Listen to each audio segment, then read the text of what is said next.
ಶಿಡ್ಲಘಟ್ಟ ನಗರಸಭೆಯಲ್ಲಿ ಕಡತಗಳ ಮಾಯ. ಶಿಡ್ಲಘಟ್ಟ ನಗರಸಭೆಯಲ್ಲಿ ಕಡತಗಳು ಕಣ್ಮರೆಯಾಗುತ್ತಿರುವುದು ಹಾಗೂ ಖಾತಾ ನೀಡುವ ಪ್ರಕ್ರಿಯೆಯಲ್ಲಿ ಭಾರೀ ಭ್ರಷ್ಟಾಚಾರ ನಡೆಯುತ್ತಿದೆ ಎಂಬ ಗಂಭೀರ ಆರೋಪಗಳು ಕೇಳಿಬಂದಿವೆ. ಕೆಲವು ಅಧಿಕಾರಿಗಳು ಮಧ್ಯವರ್ತಿಗಳ ಜೊತೆಗೂಡಿ ಕಾನೂನುಬಾಹಿರವಾಗಿ ಖಾತೆ ಹಂಚಿಕೆಯಲ್ಲಿ ತೊಡಗಿಸಿಕೊಂಡಿದ್ದಾರೆ ಎಂದು ಆಡಳಿತಾರೂಢ ಪಕ್ಷದ ಸದಸ್ಯ ರಾಘವೇಂದ್ರ ಆಕ್ರೋಶ ವ್ಯಕ್ತಪಡಿಸಿದ್ದಾರೆ. ನಾಗರಿಕರಿಂದ ಸಲ್ಲಿಕೆಯಾಗುತ್ತಿರುವ ಅರ್ಜಿ ದಾಖಲೆಗಳು ನಗರಸಭೆಗೆ ಬಂದ ಬಳಿಕ ಯಾವ ಹಂತದಲ್ಲಿ ಮಾಯವಾಗುತ್ತಿದೆ ಎಂಬುದು ತಿಳಿಯುತ್ತಿಲ್ಲ. ಶಿಡ್ಲಘಟ್ಟ ನಗರಸಭೆ ಅಧಿಕಾರಿಗಳ ದರ್ಬಾರ್ ಆಗಿ ಬದಲಾಗಿದೆ. ಇಲ್ಲಿಯ ಪರಿಸ್ಥಿತಿ ಸಂಪೂರ್ಣವಾಗಿ ನಿಯಂತ್ರಣ ತಪ್ಪಿದೆ ಎಂದು ರಾಘವೇಂದ್ರ ಆಕ್ರೋಶ ವ್ಯಕ್ತಪಡಿಸಿದರು.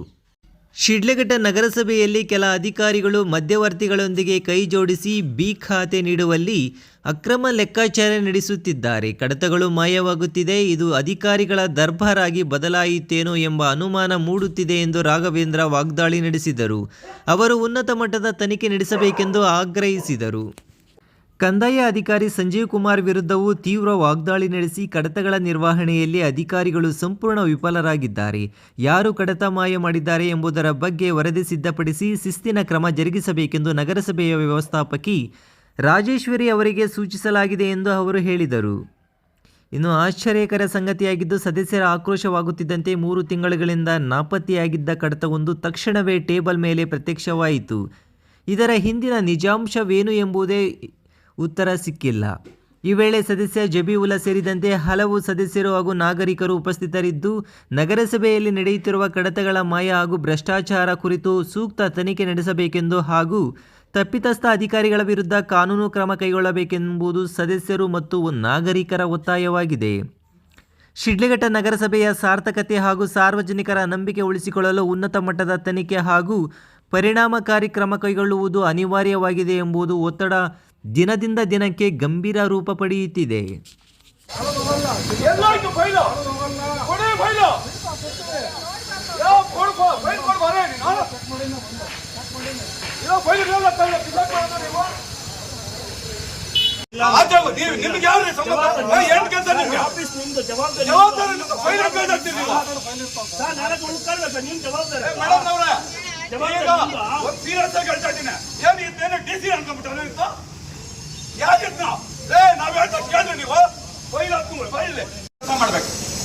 ಎಲ್ಲೋ ಫೀಲ್ಡ್ಗೆ ಎಲ್ಲ ಕಡೆ ಮಾತುಗಳು ಬಿಡ್ರಿ, ನೋಡ್ರಿ ನೀವು ಇಲ್ಲ ಅಂದ್ರೆ ಯಾವ ಜವಾಬ್ದಾರಿ, ಅದಕ್ಕೆ ಯಾವ ಜವಾಬ್ದಾರಿ ಸರ್? ಇವಾಗ ಇವ್ರ ಫೈಲ್ ಕಳ್ದಾಕಿದ್ದಾರೆ. ಇವ್ರ ಜವಾಬ್ದಾರಿ ಇಲ್ವಂತ, ಇನ್ಯಾರ ಜವಾಬ್ದಾರಿ? ಕಮಿಷನರ್ ಕಡೆ ನಂಗೆ ನೋಡಿ, ನೀವು ನಿಮ್ಮ ಜವಾಬ್ದಾರಿ ಫೈಲ್ ಕೊಡ್ತಾ ಇರೋದು ಇವಾಗ ನೋಡಿ.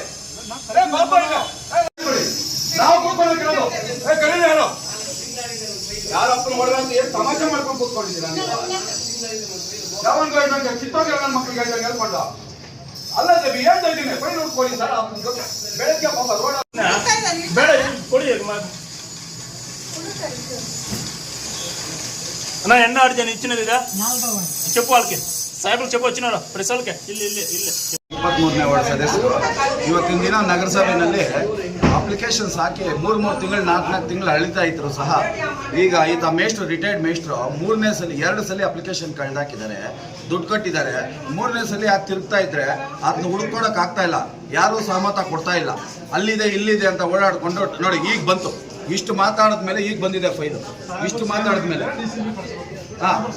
ಈಗ ಇದನ್ನ ನಾವು 1 ಗಂಟೆಯಿಂದ ಬಡ್ಕೊಳ್ತಾ ಇದ್ರು ಸಹ ಇಲ್ಲ. ಇವತ್ತಿಗೆ ಇದು 3ನೇ ಫೈಲು. ಎಲ್ಲ ಫೈಲುಗಳು ಈ ತರ ಕಳ್ದಾಗ್ತಾ ಇದ್ದಾರೆ, ಯಾರು ಸಹಮತ ಕೊಡ್ತಾ ಇಲ್ಲ. ಯಾರಾದ್ರೂ ದುಡ್ಡು ಕೊಟ್ರೆ ಇದು ಪೂರ್ತಿ ದಂಧೆ ನಡೀತಾ ಇದೆ. ಯಾರು ಆಚೆ ಕಡೆ ಬ್ರೋಕರ್ಸ್ ಬಂದು ದುಡ್ಡು ಕೊಟ್ರೆ ಅವ್ರದ್ದು ಖಾತಾಗಳು ಮಾಡ್ಕೊಡ್ತಾವ್ರೆ. ಫ್ರೀಯಾಗಿ ಮಾಡ್ಕೊಡಿ, ಫ್ರೀಯಾಗಿ ಬನ್ನಿ ಅಂದ್ರೆ ಇಲ್ಲಿ ಯಾರು ಕೊಡ್ತಾ ಇಲ್ಲ. ಎಲ್ಲ ಅಧಿಕಾರಿಗಳು ಅಂತ ಹೇಳಲ್ಲ, ಕೆಲವು ಅಧಿಕಾರಿಗಳಿಗೆ ಕೊಮ್ಮುಗಳು ಜಾಸ್ತಿ ಬಂದ್ಬಿಟ್ಟಿದೆ. ಈ ಕೊಮ್ಮುಗಳು ದಯವಿಟ್ಟು ಕತ್ತರಿಸಬೇಕಾಗುತ್ತೆ. ಸಾಮಾನ್ಯ ಜನಗಳು ತುಂಬಾ ತೊಂದರೆ ಆಗ್ತಾ ಇದೆ. ಇದನ್ನು ದಯವಿಟ್ಟು ಫಸ್ಟ್ ಮೇಲಿನ ಅಧಿಕಾರಿಗಳು ಇದನ್ನ ಸೂಕ್ಷ್ಮವಾಗಿ ತಗೊಂಡು ಫೈಲ್ ಎಲ್ಲಿ ಬರ್ತಿದೆ, ಎಲ್ಲಿ ಹೋಗ್ತಿದೆ ಅನ್ನೋದನ್ನ ನೋಡ್ಬೇಕಾಗಿ ವಿನಂತಿ ಮಾಡ್ಕೊತಾ ಇದ್ದೀವಿ. ಇವಾಗವರೆಗೂ ಹೇಳ್ತಾನೆ ಇದೀವಿ.